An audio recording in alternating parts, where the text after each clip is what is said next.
At least 5 vehicles were completely reduced to ashes when a fuel tanker containing fuel exploded at Ejisu Bisiase on the Kumasi-Accra Road last night. Well, some 6 vehicles were also involved in the accident and were bent beyond recognition. It took the Ghana National Fire Service and other security agencies several hours to bring the raging fire under control. Vehicular and human traffic were also for hours brought to a standstill as scores of people gathered looking on helplessly as the vehicles burned. The cause of the explosion is not immediately known. However, many suspect the fuel tanker may have been at fault. An eyewitness had been explaining to Inshira FM's Ohiming Teria how it happened, but was also unable to say if those casualties were also recorded in the incident. Let's say 10:30 getting to 11:45 more, and I hear explosion, boom, boom. The one if you're not meeting, you start to see a Pia Bonting. The Pia Bonting hits no, and what dangers I want to mean dinner if you're not if you're and a good dinner and chain. Till later on, and I'm starting to send me a friend in Share from front desk. To me, friend now. Many your friends are receptionists, they can say confer reporters no more around. Now I'm afraid a police information room one. Me from one me catch on say fire explosion BSC. Oh, just a junction one Zongo junction one. To me catch on one and almost more fire service.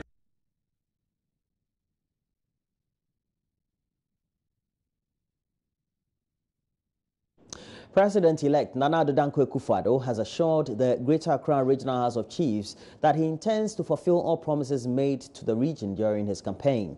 Nana Addo Dankwa Akufo-Addo told the chiefs the promises made were not just to capture political power. The president-elect gave the assurance when he paid a courtesy call on the House on Tuesday to formally thank them for their support. This is also captured in the next report. The NPP team was led by the President-elect Nana Akufo-Addo and the incoming First Lady Rebecca Akufo-Addo. Other members of the delegation were the party's Acting General Secretary John Buedu and former Deputy Speaker of Parliament Professor Mike Okwe. Receiving the delegation, President of the House Ni Okwe Kinkan VI congratulated the President-elect and called on supporters of the NPP to remain calm and desist from engaging in acts of violence. The toll booth chaos and all other forms of violence must cease. They must stop, because the leader is not like that. I am pleading with everybody to maintain the peace we have. Our excitement should not turn chaotic. We, the Greater Accra House of Chiefs, want to congratulate His Excellency Nana Addo Dankwa Akufo-Addo. On his part, President-elect Nana Akufo-Addo reiterated his campaign promises. Greater Accra here in New York. Sanimaba, me mama Daniesi, me be far for the fake hand. Me ma hanye, yake, me be fairly care, I can care Mohammed. You have done what we came to tell you to do. We used to have 14 MPs in Greater Accra.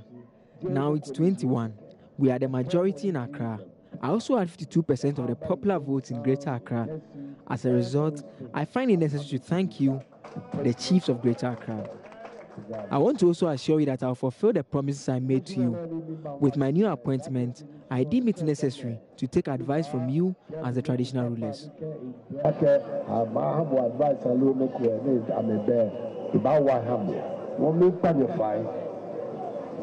Traditional rulers of the state. I can look on Yano, in your time in my I can look on me trade, Lakanazana affair, look panify. Don't hesitate. Nobody should hesitate. My doors are wide open. Nana Akufo-Addo is expected to visit the Ashanti region on Wednesday. Also, at the Greater Accra Regional House of Chiefs, the president-elect's visit was the Bese Mancheni Ayi Bonte, who had openly campaigned for President John Mahama and also vowed to abdicate his stool should Akufo-Addo win. And we'll bring you a lot more on that very subject by Joseph Akable. Bese Manche, during one of President Mohammed's campaign stops in Accra, held nothing back in his endorsement of the president, going as far as putting his throne on the line as a wager.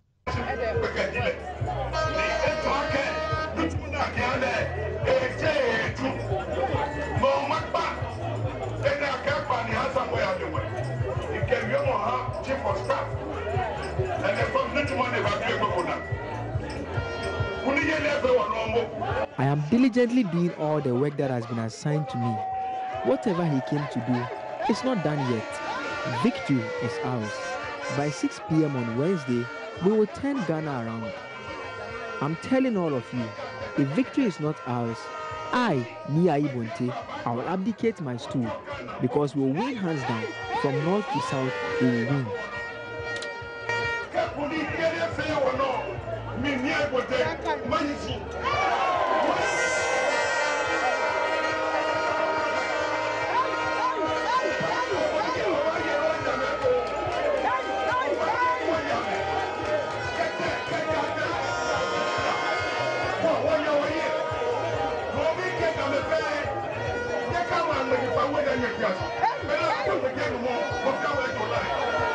Many have asked when he plans to abdicate his throne as he had promised, or if he will actually carry it through.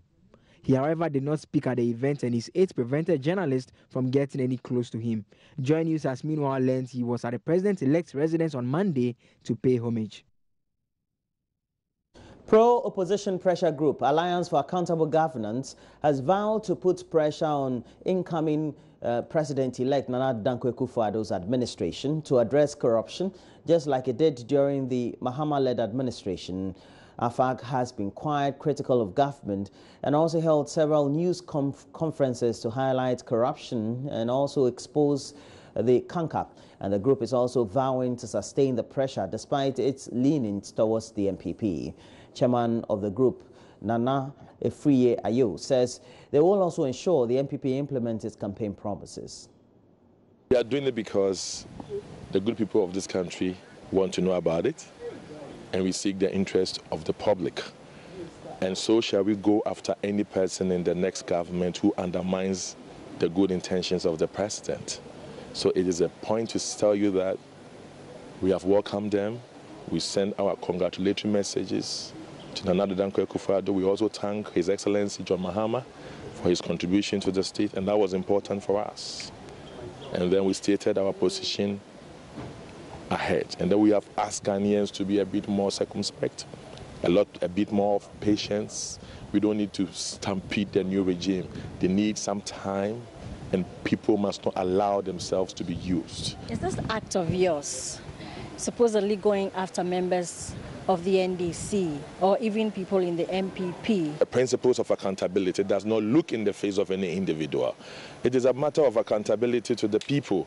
There was a good stewardship in the area of corruption.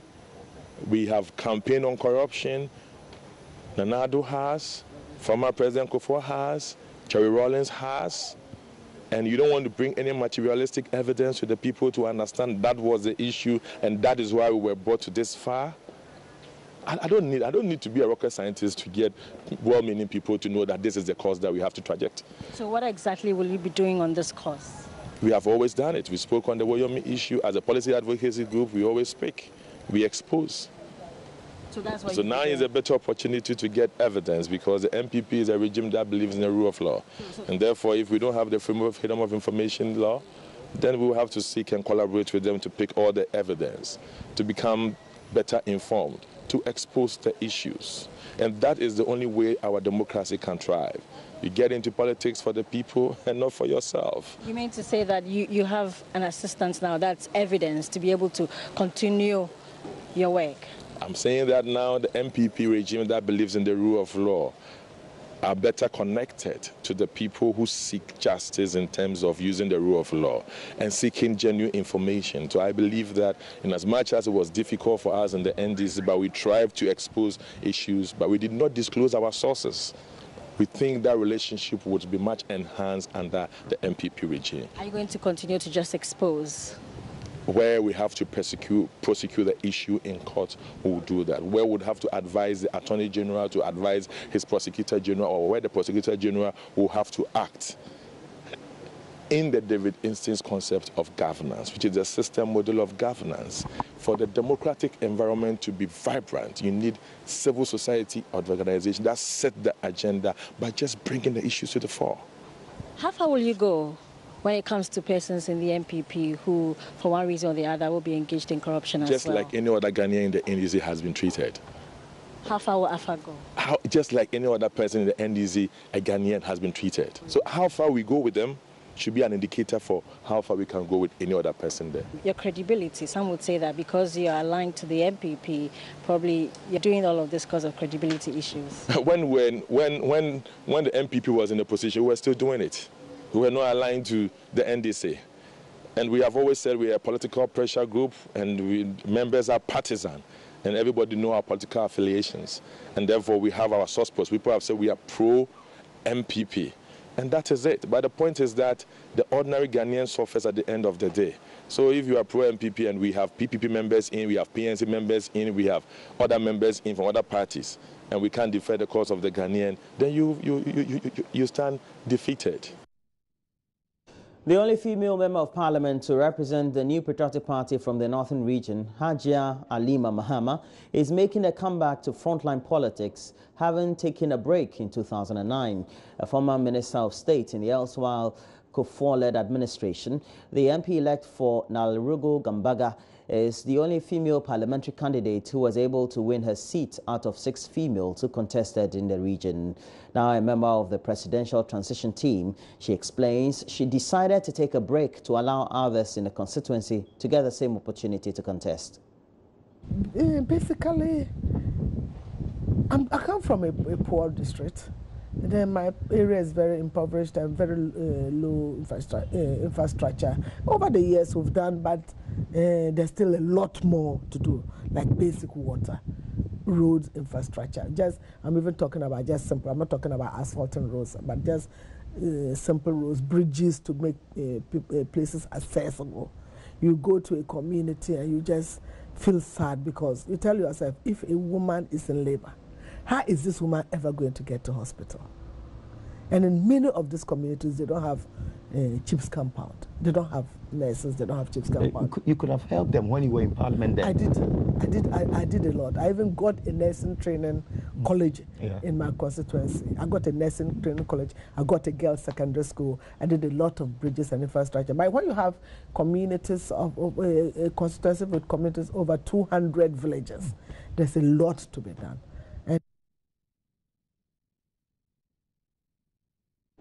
Hajia Halima Mahama's name came up strongly in the run-up to the 2008 elections as one of the candidates from the northern part of the country being considered to partner Nana Addo Dankwa Akufo-Addo. The presidential candidates, however, eventually settled on Dr. Mahamudu Bawumia, then a deputy governor of the central bank, as his running mate. Seth Kwame Boateng asked Hajia Halima what she made of the proposal at the time. It was in my name was in the discussion. I wouldn't say it was anything constant that Halima is but did Nana but my name you? Featured. Did my Nana name contact featured you? In the discussion. I said my name featured. And what did you tell discussion. him when he contacted you? No, not contacting me as such. It was part of the discussion going on. It would be nice. It would be nice to have a capable woman as vice president of this country. Why not? It was part of discussion. But at the end of the day, it's a collective decision. How did you feel when your name came up? Well, I felt, oh, that means I'm being recognized, and I must be doing something that people like. I must be doing something that people think is good enough for the country or good enough for women in Ghana. So I felt good about it. And when it bypassed you too, how did you feel? I didn't feel otherwise. And let me admit that even though my name came up, I was not kidding myself to say that I'm going to be the running mate. I was not. Why? I was not kidding myself. It could happen. It could not happen. It's like going for elections. I always told my constituents at the election that when you go for election, you win or you lose. You can win, you can lose. And when I lose, I take it in good faith. When I win, hooray, hallelujah. When I lose, I take it in good faith. So And talking about vice presidential candidate, it wasn't like my head was tailored towards that. No, it wasn't like that. And in any case, Bawumia is my brother, so I was excited that Bawumia had been chosen as the vice president, as a running mate then. I was very excited, and I'm excited and very happy that he is the vice president-elect. The Center for Democratic Development, the CDD, will on Thursday launch the 2016 District League Table in Accra. The League Table is a social accountability tool used in measuring the performance of the 216 districts in Ghana towards development and also improving the well-being of citizens in those areas. Ahead of the formal launch, research officer with the CDD, Mohammed Awal, is calling on the president-elect and his government to adopt its report in order to promote its decentralization agenda.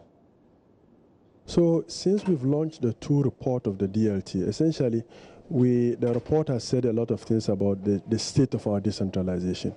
We have seen a lot of inequalities within regions and across regions. For example, we have had issues relative to our data, the quality of our data and how we access our data itself. And the question around financial decentralization, for example, because a lot of the issues that come up is that this is not our responsibility at the district level. It's essentially a central level problem. And so for us, over time, we hope that at some point the central government will listen.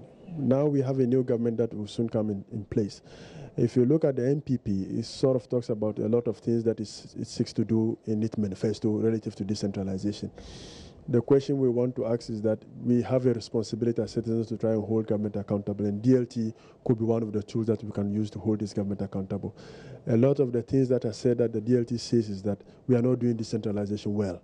And so there is the need for us to improve and deepen our decentralization process so that at least wherever our citizens are, they can feel the presence of the state, so to speak, right? Because the district assemblies are the state in a micro form. And so if we do decentralization well, the principle of making development and governance closer to citizens at their local level then becomes a true democratic reality for us, which we set out in our own constitutional framework itself. Let's talk about the league proper. What are we to expect? Some surprises from the previous rankings you did? Of course, there always are surprises. We would have a new district that tops up. We would have a district that is bottom up, which currently would be a district that is challenged essentially. But for me, what is worrying and what people should look out for is the average score.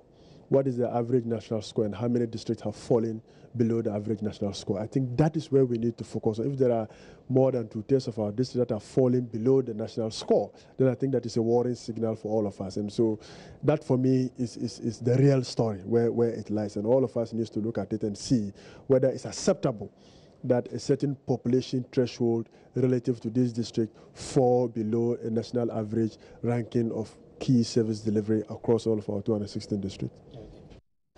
And now wait for the news on the AM show this morning. Next, we have to bring you a lot more tidbits as to how they have been displayed on the front and back pages of the newspapers. And then we'll look at a lot more news on the various online portals.